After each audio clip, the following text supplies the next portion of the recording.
Olá, estamos juntos para mais um encontro de legislação social, previdenciária e trabalhista. E o tema da aula de hoje será sobre os direitos sociais na Constituição de 1988. Se você já deu uma olhadinha lá no título 2, que trata dos direitos e garantias fundamentais, com certeza você já viu o capítulo 2, que trata dos direitos sociais. Esse capítulo ele é bastante divergente entre a doutrina, justamente porque esse tipo de direito humano requer que haja uma atuação, uma conduta positiva por parte do Estado, a prestação de um serviço por parte do Estado. Por essa razão, muitos questionam se o Estado ele teria então o poder, dever de realizar e de efetivar esses direitos, ou apenas seria uma norma diretiva programática para que a sociedade evoluísse e em um determinado momento chegasse àquilo que estamos buscando e alcançando no que foi definido lá nos artigos 6º ao artigo 11º da nossa Carta Magna. Bem, o artigo 6º é o artigo que conceitua o que são direitos sociais. E é um artigo muito conhecido e muito bonito. Ele sofreu 3 alterações durante a história da nova Constituição, ou seja, desde 88 para cá, uma em 2010, uma em 2010 e outra em 2015. E essas alterações foram justamente para ampliar a ideia, o conceito do que seriam direitos sociais. Então, se nós formos para o artigo 6º, o Constituinte vai trazer justamente o que é que ele considera direitos sociais. Lendo, são direitos sociais a educação, a saúde, a alimentação, o trabalho, a moradia, o transporte, o lazer, a segurança, a previdência social, a proteção à maternidade e à infância e a assistência social aos desamparados na forma desta Constituição. Então, o Constituinte definiu o que é que ele considera direitos sociais. Uma coisa muito importante de se notar é que, apesar de uma parcela da doutrina encararem esses tipos de prestações do Estado como prestações programáticas, nós não podemos negar o valor humano que esse tipo de direitos tem, porque vimos que se trata de direitos humanos de segunda geração ou de segunda dimensão de direitos humanos. E por essa razão é preciso observar que também esse artigo ele está previsto como cláusula pétrea lá adiante no artigo 60, inciso 4º da Constituição, que estabelece que os direitos e garantias individuais fundamentais eles não podem sequer ser tentados discutir a sua abolição no rol da Constituição. Então, apesar de serem direitos de natureza prestacional, de requerer uma atuação por parte do Estado, esses direitos, sim, são direitos e garantias fundamentais. Bem, mas além de tratar do conceito desse direito, a Constituição também se preocupou em trazer garantias mínimas, garantias efetivas em contrapartida a uma relação muito frequente na nossa sociedade, que são as relações trabalhistas. As relações trabalhistas, elas, no mundo do direito, acabam sendo um dos objetos de análise jurídica que mais tem incidência no nosso dia a dia.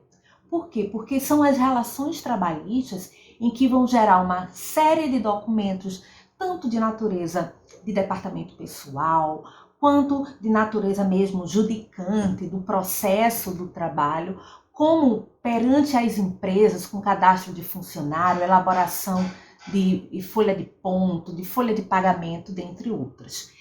Então, conhecer quais são esses direitos sociais que estão previstos de natureza da relação do trabalho é muito importante. E a Constituição de 88, ela inovou. Por quê? Porque pela primeira vez a Constituição de 88 equiparou os trabalhadores no âmbito rural aos trabalhadores no âmbito urbano. Pois é, acreditem, na legislação anterior existia uma diferença, a possibilidade inclusive de você nem sequer pagar um salário mínimo para o trabalhador da zona rural, por exemplo.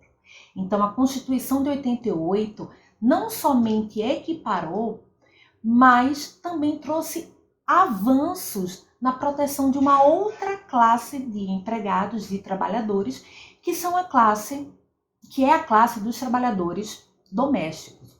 Os trabalhadores domésticos, apenas com constituinte derivado, acaba ganhando também uma série de proteções que antigamente não existia em termos constitucionais no nosso ordenamento jurídico.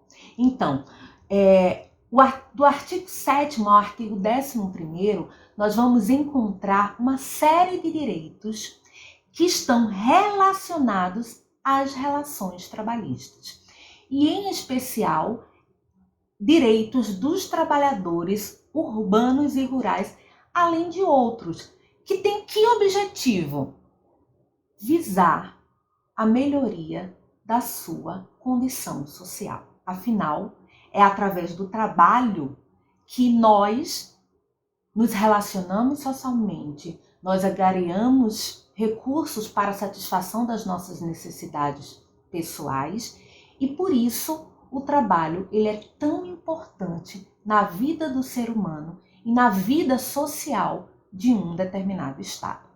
Bem, então o que é que o Constituinte ele estabeleceu como direitos mínimos que o empregado e o empregador precisam observar nas suas relações trabalhistas? E eu também chamo a atenção, mais uma vez, ao caráter pétreo desses dispositivos, lógico, quando se tratarem de direitos e garantias individuais. Por quê? Porque também existem direitos e garantias de natureza coletiva que o entendimento da doutrina é de que esses não seriam gravados como cláusulas pétreas, mas sim aqueles direitos que tivessem natureza individual. Existia muito na época do Orkut, na época, se brincar até hoje existe, né? Algumas correntes, algumas informações que diziam, estão querendo abolir o seguro-desemprego, estão querendo abolir o fundo de garantia.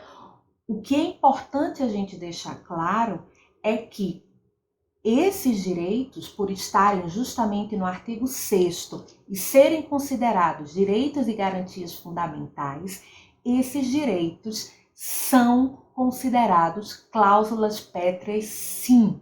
E, portanto, as partes, empregado e empregador, não podem abrir mão desses direitos ou até mesmo aliená-los, vendê-los, ou seja, a não ser que a Constituição traga essa permissão.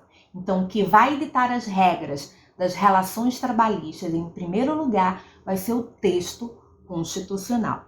Então, lá no artigo 7º, o Constituinte trouxe são direitos dos trabalhadores urbanos e rurais, além de outros que visem a melhoria da sua condição social. Primeiro, a relação de emprego protegida contra despedida arbitrária ou sem justa causa, nos termos da lei complementar, que preverá indenização compensatória, dentre outros direitos. Então, esse dispositivo, ele traz de que a pessoa não existe mais a estabilidade, a não ser naqueles casos previstos nessa legislação, infraconstitucional complementar. Mas nós vamos perceber que existe a liberdade de você contratar, existe a liberdade de demitir, mas existe a responsabilidade nessa liberdade, que é uma indenização compensatória. E hoje nós sabemos que a indenização compensatória, ela se dá através do Fundo de Garantia por Tempo de Serviço, que nós vamos trabalhar um pouco mais à frente. Além do FGTS, nós também temos como direito social o seguro-desemprego em caso de desemprego involuntário. O desemprego involuntário é quando o trabalhador ele não tem a vontade de estar desempregado. E isso chama-se muita atenção porque é um fato recorrente na nossa sociedade, o acordo que é ilegal perante a legislação previdenciária e trabalhista, de que, vamos ter um acordo, você paga o meu FGTS, eu digo como se eu tivesse pedido demissão, e muitas vezes o objetivo seria ter acesso a esse seguro-desemprego, que é uma parcela paga pelo Estado, né, enquanto política social, e por isso estaria fora daquilo que é considerado legal, que é considerado correto pela legislação, inclusive de natureza penal. Terceiro, Fundo de Garantia por Tempo de Serviço, que exatamente como nós falamos, um mecanismo de não só remunerar aquele trabalhador pelo tempo que ele passa prestando um serviço para determinada empresa, mas também quando há o desemprego sem justa causa, né, ou a despedida arbitrária, o Fundo de Garantia de Tempo de Serviço é levado em conta para cálculo, né, do quanto da indenização que deverá ser paga para aquele trabalhador. O inciso 4º do artigo 7º, ao meu ver, é o mais bonito da Constituição. E por que eu digo que é o mais bonito da Constituição? Se por acaso um estrangeiro, sei lá, um nórdico, chega e dizer, estou pensando em morar no Brasil, um clima maravilhoso, um povo bonito, e aí ele chega e vai ler o artigo 7º, inciso 4, e disse, eu vou trabalhar então nem que seja para ganhar um salário mínimo. E o que é o salário mínimo lá no Brasil? Vamos ler.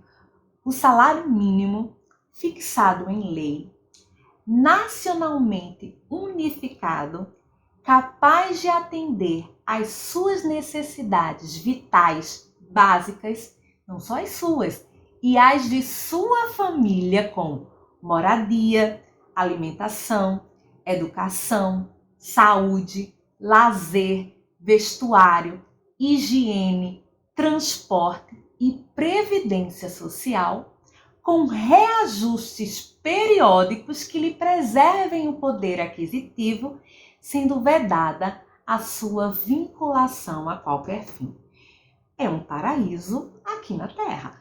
Porque se nós pensarmos um salário mínimo, né, que um pouco mais de R$1.000 tenha a possibilidade de prover todos esses direitos sociais, e não só do indivíduo, porque no Brasil o salário mínimo ele não é de natureza individual, per capita, ele é de natureza familiar. E levando uma média pelo IBGE, que a família brasileira seria composta de 4 pessoas em média, você teria então um salário mínimo, ou seja, um pouco mais de R$1.000, para satisfazer todas essas necessidades que estariam fixadas pela Constituição.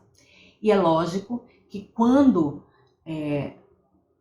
o Constituinte observou, né, aqui está bem presente aquele caráter programático que eu falei no início desse encontro, né, que por mais que nós queríamos que o salário mínimo de fato pudesse suprir todas essas necessidades da população brasileira, nós vamos embater, né, com outras questões de natureza econômica, inclusive de natureza social também, que não vai possibilitar, permitir que o trabalhador, de fato, ganhe o suficiente. Já entraram com várias ações de inconstitucionalidade sobre a lei que fixa o salário mínimo nesse patamar, mas o Supremo Tribunal Federal entendeu a natureza programática e, portanto, disse que nós ainda não alcançamos esse patamar, mas o nosso objetivo enquanto nação é que o nosso salário mínimo seja capaz